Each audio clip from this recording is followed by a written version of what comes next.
Hello hello hello hello hello hello. नमस्कार, जय श्री राम, जय हिंद। क्या हाल चाल है आप सब लोगों के? एक बार फिर से आपका मेरी छत के ऊपर स्वागत है। मेरी वो छत जहाँ पर हम जनरली सोशल वीडियोस बनाते हैं, सोशल सब्जेक्ट्स के बारे में आगे वीडियोस बनाते हैं, क्योंकि स्टूडियो में बैठ के जनरली मुझे मज़ा नहीं आता है उतना ज़्यादा किसी भी सब्जेक्ट के बारे में बात करके। अब सोशल सब्जेक्ट्स की अगर बात करें, एक बहुत विचित्र सी प्राणी है हमारी ज़िंदगी में, वो है शादी। अब हर रिलेशनशिप की तरह शादी के अंदर भी चैलेंजेस होते हैं, अच्छाइयाँ होती हैं, बुराइयाँ होती हैं। अब उन अच्छाइयों और बुराइयों के बीच में आपकी ज़िंदगी कैसे चल रही है या कैसे आप चलाना चाहते हो, उसके बारे में जानना बहुत ज़रूरी है। और स्पेसिफिकली अगर आपकी शादी अरेंज्ड मैरिज हो, क्योंकि लव मैरिज में हमें सब कुछ पता होता है अपने पार्टनर के बारे में, हम उनको पहले से जानते हैं, डेट कर चुके हैं, उनके फाइनेंशियल और मेंटल वेलबींग क्या है क्या नहीं, हमको सब कुछ पता होता है। बट अरेंज्ड मैरिज में आपको मिलने होते हैं सरप्राइजेस और आपको करने होते हैं एडजस्टमेंट्स। पर जैसे कि मैंने बोला, हर रिलेशनशिप में अच्छाई और बुराई होती है, पर अरेंज्ड मैरिज के बारे में स्पेसिफिकली मैं बात करना चाहता हूँ कि क्या चैलेंजेस फेस करते हैं लोग। बिकॉज मैंने ये नोटिस किया है कि लोग आके क्वेश्चंस पूछते हैं कि यार अरेंज मैरिज को सक्सेसफुल कैसे बनाया जाए या फिर उसमें कम स्ट्रेसफुल कैसे रहा जाए, because you are apparently very rightly said एक स्ट्रेंजर से शादी कर रहे होते हो। तो इस वीडियो में जो कॉमन प्रॉब्लम्स है अरेंज मैरिज की, उनके बारे में बात करेंगे और कोशिश करेंगे कि आपको उनके कुछ सोल्यूशन दिए जाए। तो अगर पहली बार चैनल पे जुड़े हो तो आपको फिर से रीइटरेट कर दूं कि जनरली छत के ऊपर वीडियोस नहीं बनाता हूं मैं सारे, पर सोशल सब्जेक्ट्स के बारे में यहाँ आके ज़्यादा बात करना मुझे पसंद है, क्योंकि आजू बाजू ग्रीनरी है, थोड़ा शोर शराबा है, थोड़ा नॉर्मल फील होता है स्टूडियो की लाइफ से बाहर निकल के मुझे। एंड मुझे ऐसा लगता है, लोगों ने बोला है कि उनको भी अच्छा लगता है कि जब मैं छत पे आके बात करता हूँ। तो पहली बार ये अगर चैनल पे जुड़े हो तो सब्सक्राइब करना मत भूलना, बेल आइकन पे क्लिक करके नोटिफिकेशन ऑन करो। और इस वीडियो के अंत में ये कमेंट करके ज़रूर बताना कि आपकी शादी कैसी हुई, कैसी चल रही है, और अगर अरेंज मैरिज थी तो क्या इस वीडियो को देखने के बाद आपके जीवन में कुछ बदलाव आया है। शुरू करते हैं the challenges of arrange marriage and the possible solutions. Let's go.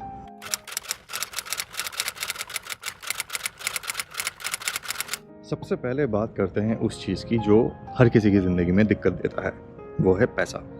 Financial problems या फाइनेंशियल स्ट्रगल या फाइनेंशियल डिसएग्रीमेंट्स जो हैं, वो सबसे बड़ा रीज़न होता है अरेंज मैरिज में किसी भी कपल का फाइट करने का। उसके कई रीजंस हो सकते हैं कि शादी के पहले आपने खुल के फाइनेंसिंग के बारे में बात नहीं करी। एक इंसान ऐसा है जो बहुत ज़्यादा खर्चीला है, दूसरा इंसान ऐसा है जो थोड़ा ज़्यादा पैसा सेव करना चाहता है। आप डिसीजन साइमल्टेनियसली यानी एक दूसरे के साथ मिलकर नहीं लेते, क्योंकि शादी के पहले आपने इसके बारे में सही से डिस्कशन किया ही नहीं। अब इसमें चक्कर क्या होता है, वैल्यू ऑफ नीड्स के थ्रू जो सिंबॉलिक प्रॉब्लम है पावर ऑफ स्ट्रगल का, वो ओरिजिनेट होना शुरू होता है। एक इंसान हो सकता है थोड़ा ज़्यादा पेशेंट हो in terms of how the money is working, दूसरा इंसान हो सकता है थोड़ा इम्पेशेंट हो, क्योंकि उसको दिख रहा है कि फाइनेंशियल स्ट्रगल क्या चल रही है, और इसकी वजह से शुरू होते हैं रिलेशनशिप में दरारें। अब उसका सोल्यूशन क्या है? उसका सोल्यूशन है भाई बात करना इन द सेंस कि अपने पार्टनर से बात करो, कितना सेव करना है, कितना खर्च करना है, कितना स्पेंडिंग पावर है, और एक फाइनेंशियल कॉम्प्रोमाइज़ पे आपको रीच करना पड़ेगा। ऐसा नहीं हो सकता है कि आपने अगर कह दिया कि नहीं हर महीने मुझे इतना ही सेव करना है या इतना ही खर्च कर पाएंगे, और आपका पार्टनर कुछ और सोचता हो और आप उसको तवज्जो ना दो, ऐसा नहीं हो सकता है। एक वियर्ड सजेशन देना चाहूँगा, हाउ अबाउट आप एक मनी डेट करो। Money date in the sense कि आप महीने में एक ऐसा दिन निकालो जहाँ पे आप दोनों साथ में बैठ के अपनी बजटिंग करो कि इस महीने में this is the amount of money that we are going to save and this is the amount of money that we are going to spend. और आप उसमें टर्न्स ले सकते हो कि इस महीने का खर्चा मैं करूँगा, सेविंग्स तुम करो, और अगले महीने की डेट में उस रोल को स्विच कर दो। उससे ये होगा कि एक तो ये कि अगर आपने कोई गलत स्टेप लिया होगा या फिर कोई अप्रोप्रिएट स्टेप नहीं लिया होगा पैसा सेव या खर्च करने में, आपको अगले महीने पता चल जाएगा। और उस तरीके से एक चीज़ और होगी कि आप अपने पार्टनर को ज़्यादा अच्छे से समझ पाओगे। दूसरा पॉइंट जो है जिसके बारे में बात करना चाहता हूँ वो है बच्चा। अब बच्चे अल्लाह की देन नहीं होते, भगवान की देन नहीं होते, हालांकि थोड़ा होता है, बट इवेंचुअली आपका बायोलॉजिकल रीजनिंग है कि बच्चा होगा या नहीं होगा, या आप करना चाहते हो या नहीं करना चाहते, आपकी अर्जेस और आपकी रिक्वायरमेंट्स है, आपका डिसीजन है। एक बहुत ब्यूटीफुल फीलिंग होती है आपकी ज़िंदगी के अंदर कोई बच्चा आ जाता है तो।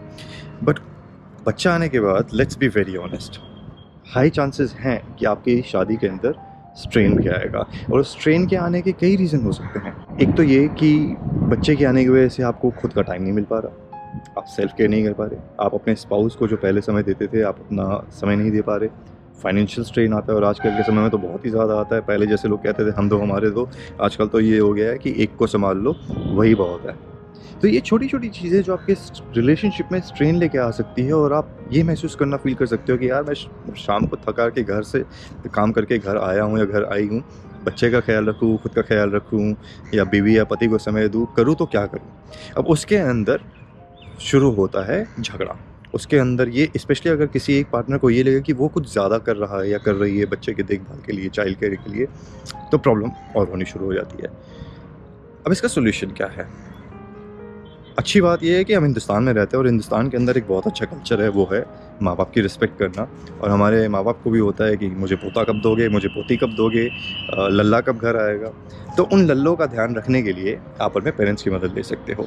मेरा सजेशन आपको ये भी रहेगा कि hire a babysitter once in a while. Once in a while मतलब हफ्ते में एक बार ही कम से कम, अगर आपके पेरेंट्स अवेलेबल नहीं है उतने रेगुलरली, क्योंकि बेबी सिटर जिस दिन आपके पास अवेलेबल होगा, यू कैन डू एवरीथिंग।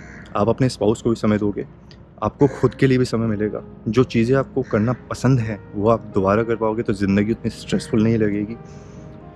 और जो कहते हैं ना कि अपने रिलेशनशिप को बार बार ऐसे रिफ्रेश बटन मारते रहना चाहिए ताकि प्यार जो है कभी ख़त्म ना हो, वो चीज़ कंटिन्यू रहेगी।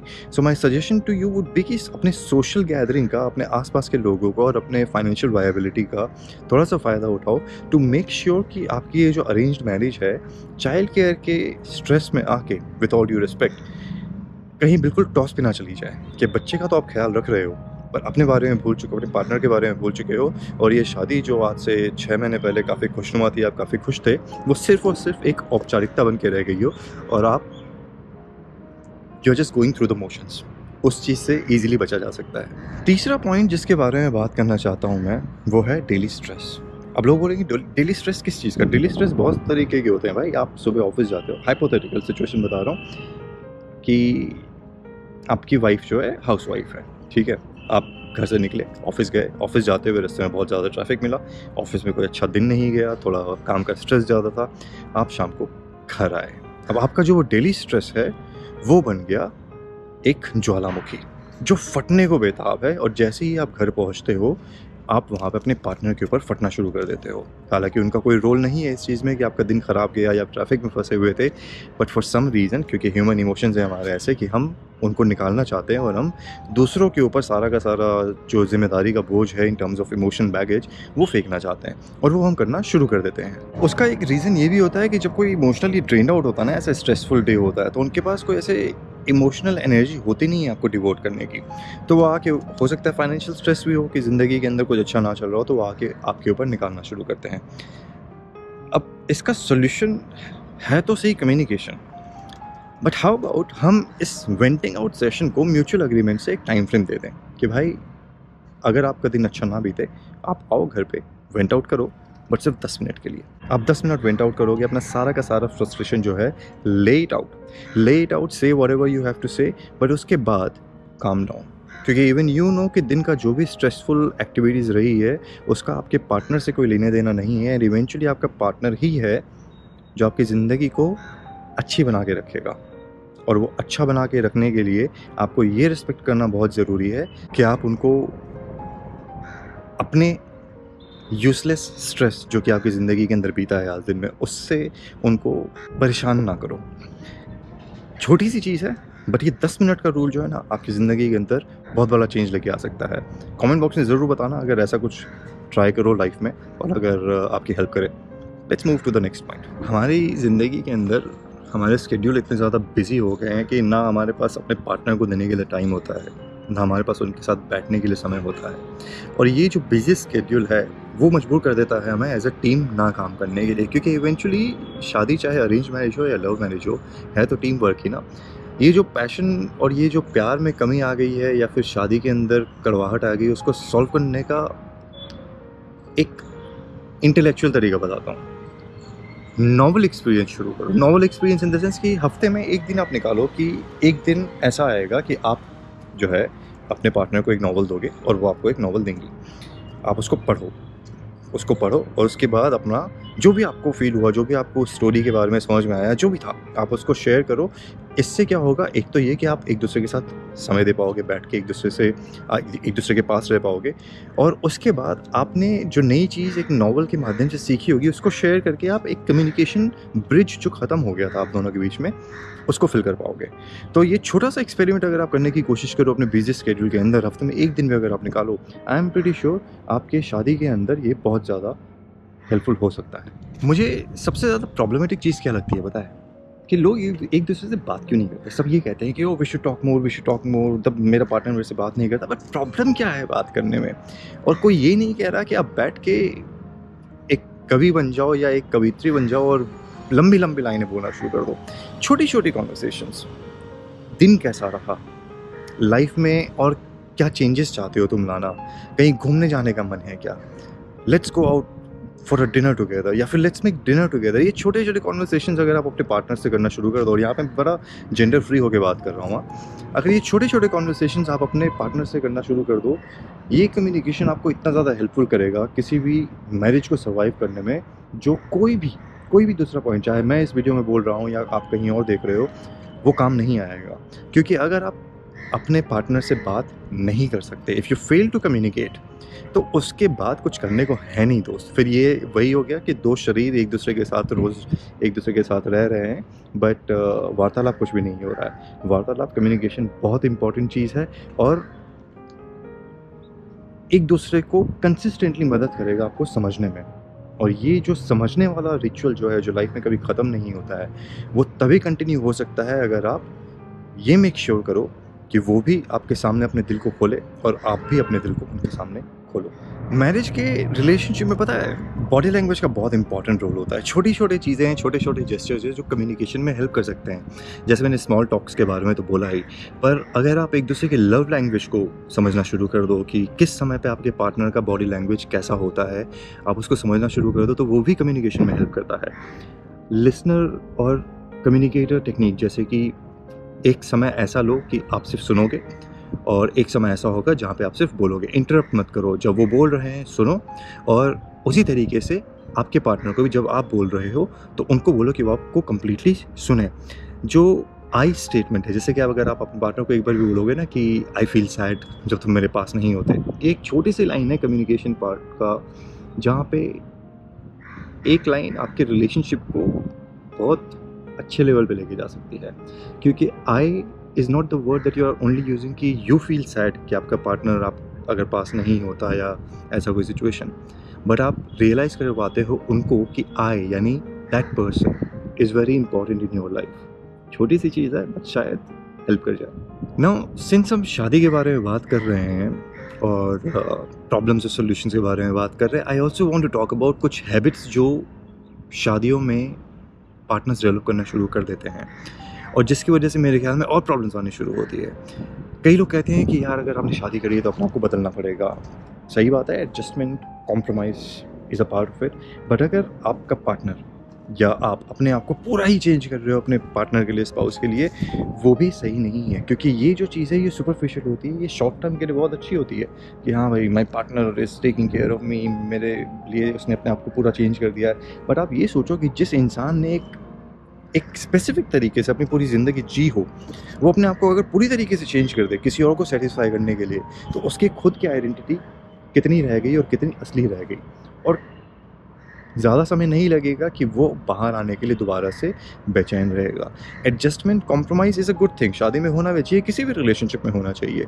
But asking someone to change completely और changing yourself completely for someone else is not the right way to go about it. At least ऐसा मुझे लगता है। हो सकता है मैं गलत हूँ, तो कमेंट बॉक्स में आप मुझे क्रिटिसाइज़ करके इस पॉइंट के बारे में बता सकते हो। बट आई थिंक कि ये आगे जाके बहुत प्रॉब्लम क्रिएट करता है कि जो स्ट्रेस है, जो फ्रस्ट्रेशन है, जो इम्पेशेंट रहना, जो वायलेंस है, वो इन सब चीज़ों से ही आता है। Because you are not the person that you always wanted to be, you are someone else, and how long is that going to survive. शादियों में मैंने नोटिस किया है लोग अपने आप को ना निक नेम बहुत देते हैं। कोई प्यार भरा नाम, कईयों के ऐसे क्रिटिसाइज वाले नाम भी, निकनेम भी होते हैं पीठ पीछे या सामने ही, कि आपको पता होता है कि इस समय पे ये मुझे इस निकनेम से बुला रहा है, दैट मीन्स कि या तो मेरे से खुश नहीं है या फिर अभी इस टाइम पे थोड़ा मुझसे फ्रस्ट्रेटेड है और ही और she wants me to react in a certain way. और ये निकनेमिंग वाली चीज़ जो है बहुत सेंसिटिव चीज़ है, क्योंकि मेरे ख्याल में अगर ऐसे निकनेम्स आप अगर किसी बाहर वाले के सामने इस्तेमाल कर लो अपने पार्टनर के लिए, वहाँ पे हो जाता है ईगो हर्ट। और इस ईगो हर्ट के बाद चाहे वो आपको उस समय मुँह पे कुछ भी ना बोले, बट दिल के अंदर एक जो काँटा होता है ना, वो घुस जाता है और वो घुसा हुआ रहता है। एंड एवरी टाइम जब प्राइवेट में भी आप उस निकनेम से उनको ऐसे सरकास्टिकली क्रिटिसाइज़ करने की कोशिश करोगे, तो उनको हमेशा वो सीन याद आएगा कि कैसे बाहर वाले के सामने आपने उनको बेइज़्ज़त किया था। My suggestion to you would be कि जब भी ऐसे निकनेम्स वगैरह रखने शुरू करो ना रिलेशनशिप्स में, हमेशा अपने पार्टनर से पूछो भाई एक बारी कि भाई तुम्हें बुरा तो नहीं लगता? क्योंकि मैं पर्सनल एक्सपीरियंस से बता रहा हूँ, मेरे साथ हो चुका है पास्ट में, वेयरइन जब मेरी गर्लफ्रेंड थी तो मैं उसको एक निकनेम से बुलाता था, एंड 3 साल बाद मुझे पता चला कि एक्चुअली उसको उस निकनेम को सुन के बुरा लगता था। But for 3 years she never said about it. तो मुझे कैसे पता चलेगा कि उसको कुछ बुरा लग रहा है? And that is where being sensitive comes into the picture. Human nature है कि हम ना रीअश्योरेंस ढूंढ रहे होते हैं हमारे पार्टनर से, सोसाइटी से, कि क्या मैं ठीक से काम कर रहा हूँ कि नहीं, मैं ठीक से कपड़े पहने हैं कि नहीं, साफ़ सुथरा रह रहा हूँ कि नहीं। ये जो बार बार रीअश्योरेंस पाने वाली फीलिंग है ना दूसरों से, कि यू बीइंग अप्रिशिएटेड, कि एवरीथिंग इज़ गुड और नॉट, ये मेरे ख्याल में लॉन्ग टर्म में जाके आपकी इनसिक्योरिटी जो आपके अंदर बैठ गई है उसको इतना ज़्यादा प्रज्वलित कर देती है कि आप बहुत ज़्यादा इम्पेशेंट, बहुत ज़्यादा फ्रस्ट्रेटिंग, बहुत ज़्यादा एट टाइम्स अब्यूसिव और वायलेंट भी बन जाते हो, क्योंकि आप अब हर समय एक्सपेक्ट कर रहे हो कि लोग आपको बताएंगे कि हाँ भाई सब कुछ ओके चल रहा है। आपको किसी के स्टैम्प की ज़रूरत नहीं है, आपको फीडबैक की ज़रूरत है येस, पर आपको किसी के स्टैम्प की ज़रूरत नहीं है। You are good the way you are, specially अगर आप किसी और को हर्ट नहीं कर रहे हो। तो ये जो सीकिंग जो चल रही है ना कि कोई मुझे अप्रूवल दे, उसको थोड़ा बंद कर दो मेरे दोस्त, क्योंकि ये हर रिलेशनशिप में और शादी में भी आपके बहुत बड़ा प्रॉब्लम क्रिएट करने वाली है। जाते जाते अपनी तरफ से एक और सजेशन देना चाहूँगा, वो ये कि